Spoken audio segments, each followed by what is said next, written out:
Bueno, yo voy a exponer La comida en el arte, México, siglo XIX, escenas costumbristas, la visión de los viajeros extranjeros.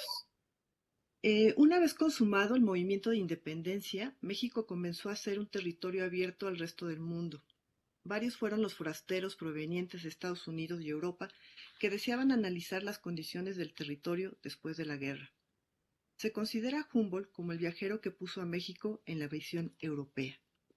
Muchos de estos viajeros no dejaron de manifestar, a través de sus memorias de viaje, las maravillas que les generaban los distintos pasajes o su curiosidad respecto a los restos arqueológicos. Entre sus escritos aparecen una serie de testimonios que muestran el asombro que les generaban algunas prácticas de la vida cotidiana de los nativos, pues éstas les eran ajenas y extrañas. Mi objetivo es reflexionar a través de la revisión de diferentes estampas, litografías y pinturas costumbristas acerca de la impresión que les generó a los viajeros del siglo XIX la visita a México. Asimismo, reflexionar sobre la visión que tuvieron los viajeros extranjeros del siglo XIX a partir de la revisión de textos que acompañaron varias de las escenas costumbristas. Durante el siglo XVIII, las imágenes que se generaron en el ámbito artístico involucraban escenas religiosas y retratos de funcionarios de alto rango. Hubo un género de pinturas que se salió del canon, las pinturas de castas. Estas muestran el proceso de mestizaje entre tres grupos raciales: indígenas, españoles y africanos. La importancia de estos cuadros, además de mostrar gráficamente los rasgos y características de cada grupo a través de la imagen de una familia en ambientes según su estatus, es la posibilidad de ofrecer al espectador de hacer varias lecturas sobre lo que veía. Una de ellas es la de mostrar la gran variedad de frutos que se podían encontrar, pues estos podían ser tan exóticos e irreconocibles que en ocasiones los autores se daban a la tarea de nombrarlos para que fueran reconocidos. En esta escena que se muestra que se llama el cuadro de Español y negra nace mulata, podemos observar en la parte superior una serie de números que van del 1 al 14 que responden a los números que están sobre la canasta con los frutos para poderles mostrar a quienes lo vieran qué tipo de frutos eran, ¿no? Los iban nombrando. Esto sienta un precedente de que ya existía como un interés por mostrar a Europa lo que había en México. Entonces, uno de los primeros artistas que viaja a México fue Claudio Linati. Claudio Linati era un joven que siempre demostró su interés por la pintura, pero era un combativo que peleó en diferentes movimientos armados. En 1824 había sido condenado a pena de muerte en España y en su ida llegó a Bruselas, donde conoció al señor Gorostiza, que fungía como cónsul de México. Linati llegó a México en septiembre de 1825 y estableció su taller litográfico. Ya desde 1825 Linati tenía la idea de crear un libro y en 1828 publicó 48 litografías con el título de Trajes civiles, militares y religiosos de México. A través de su trabajo, muchos ciudadanos europeos tuvieron por primera vez un acercamiento a la cultura de México, pues en sus estampas retrató escenas cotidianas de la Ciudad de México. Esta es una de ellas, que se llama Las Tortilleras. Él retrata varios tipos, pero de manera particular, bueno, yo voy a referirme a dos de ellas. Esta, que es la de las tortilleras, y que además estas imágenes van acompañadas de texto, que es para mí lo que más resalta, es decir, cuál era la impresión de Linati acerca de lo que él estaba viendo. Y él comenta: la joven esposa lleva por dote a su marido un taburete y un rodillo de piedra que llaman metate, para anunciar en reconocimiento su acogida a la nueva familia, que le dará subsistencia y además ella proporcionará descanso a la madre de su marido. En esta imagen, Linati reconoce que el maíz es el alimento más generalizado entre la población indígena, pero no así el retrato de las mujeres, que parecieran tener más rasgos criollos que indígenas. Esta otra imagen se llama El carnicero de México, eh, que por la que pueden ustedes observar es un hombre sentado sobre una mula y va cargando en una especie de ganchos que se le podían conocer como garabatos, carne. Y al respecto, Linati señala: Si se quiere personificar la pereza y la suciedad, no se podrá encontrar mejor modelo que un muchacho carnicero de México que lleva la carne a sus entregas. Sería un verdadero suplicio para un europeo recorrer una gran ciudad todo el día sentado sobre la grupa flaca y saliente de un mulo viejo. En cambio, el intrépido lépero se resigna y, envuelto en una sucia manta, a veces en un sudario todo manchado de sangre, se pasea por las calles de México y, por el humo del cigarro que sale de su boca, una imaginación exaltada podría tomarlo por un vampiro que se sacia de cadáveres cuyo aliento abrasador se escapa por los aires. Con esta imagen y la descripción que hace Linati no podemos imaginar lo desagradable o chocante que podía resultar para un extranjero ver a estos hombres deambular por la ciudad con carne cruda y expuesta.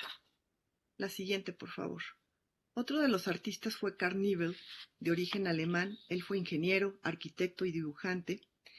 Y llegó a México motivado por la obra de Linati. En 1836 publicó su libro Viaje pintoresco y arqueológico sobre la parte más interesante de México. ¿Sí le puedes cambiar, por favor? Aquí elegí una estampa de dos mujeres preparando tortillas al interior de una choza. La escena también contempla la presencia de dos hombres, uno sentado y otro de pie recargado sobre el muro, sobre la pared, y que bebe posiblemente pulque. Esta imagen está insertada después de un texto titulado Indios carboneros y labradores de México. Al respecto, Carl Nibel señala: los indios actuales de México son gente demasiado dóciles y pacíficos para comer carne humana y demasiado flojos e indolentes para ocuparse del curso de los astros. Este estado de abatimiento es debido a las medidas despóticas que adoptaron los conquistadores para someter al país. Los demás indios viven juntos, unos en miserables pueblos de chozas y otros ocupan pequeños ranchos aislados en el campo. Si los productos abundan, los van a vender al pueblo o a la ciudad más inmediata. En lugar de emplear el dinero en la producción, en procurarse, algunas comodidades, no les sirve sino para emborracharse. He aquí por qué carecen hasta de las cosas más necesarias a la vida y por qué no conocen mesa, silla, cama, ni ningún otro mueble, aunque sea del más mínimo valor. Otro de los artistas viajeros del XIX fue Johann Moritz Rugendas. Él llegó a México en 1831, motivado por la recomendación de Humboldt. Durante su estadía en México, en la comunidad del Mirador que albergaba una colonia alemana, conoció a Carl Christian Santorius, un ingeniero en minas, pero también un cronista interesado en la vida de los mexicanos. En 1855, Santorius publicó su libro México, paisajes y bosquejos de la vida del pueblo ilustrado, con 18 litografías de Rugendas. Santorius, aludiendo a esta imagen, describe: hay incontables puestos donde principalmente europeos o criollos de raza caucásica ofrecen mercancías en venta. No puede uno equivocarse en cuanto al tipo de español, porque de todos los europeos radicados en México, solo los españoles se dedican al negocio al menudeo. El centro de la plaza está ocupado por largas hileras de vendedores de legumbres, frutas, flores, pollos, etc., y todas las mañanas multitudes de personas de todas clases invaden los paisajes de este bazar. El mayor contraste lo ofrece el negro o el mulato, atezado, sin duda cocinero de algún habanero o de algún nativo de la costa. De ello se ven pocos en las poblaciones de las mesetas, que son demasiado frías para la gente de raza africana, acostumbrada a los climas calurosos.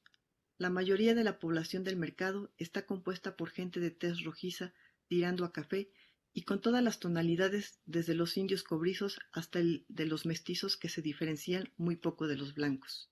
El último artista que citaré es el de Edward Pingret. Él ya era un artista en Francia, pero su carrera había sufrido altibajos y optó por viajar a México buscando fortuna. Él estuvo entre 1850 y 1855 y exhibió en la Academia de San Carlos, exhibió 40 pinturas en las que se reproducían las costumbres y los paisajes de México.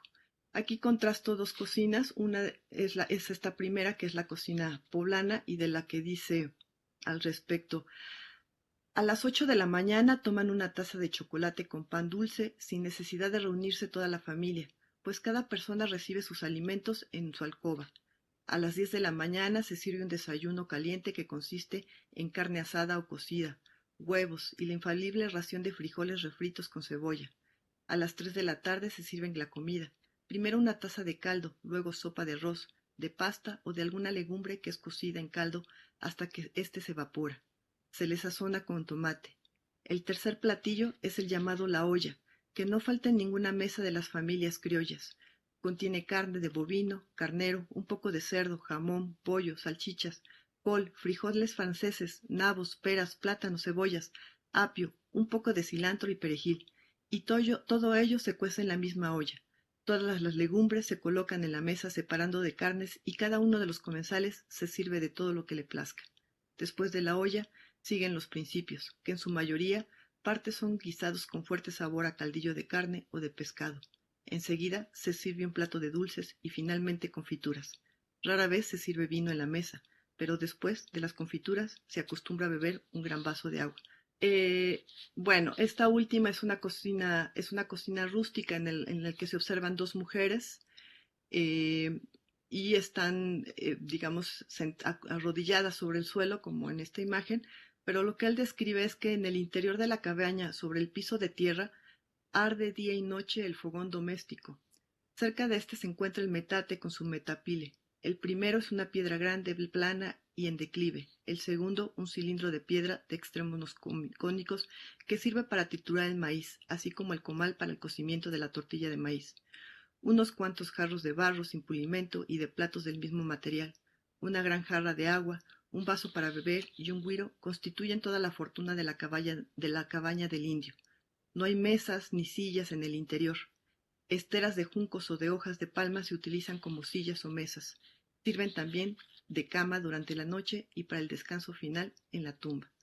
Bueno, estas son varias imágenes de diferentes artistas que viajaron a México.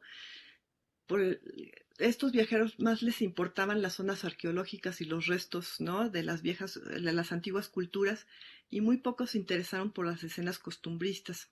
Sin embargo, estas escenas parecían peculiares y muy llamativas. En los textos nunca dejan de mencionar que había una disparidad de clases y de razas. Siempre mostraban o expresaban que había un retraso importante por la ocupación o el dominio español que hubo en México. Sin embargo, pues es un acercamiento al México del siglo XIX, quizás exagerado en algunos puntos, pero las imágenes son bastante cercanas a lo que se veía en ese momento. Eso es todo. Gracias.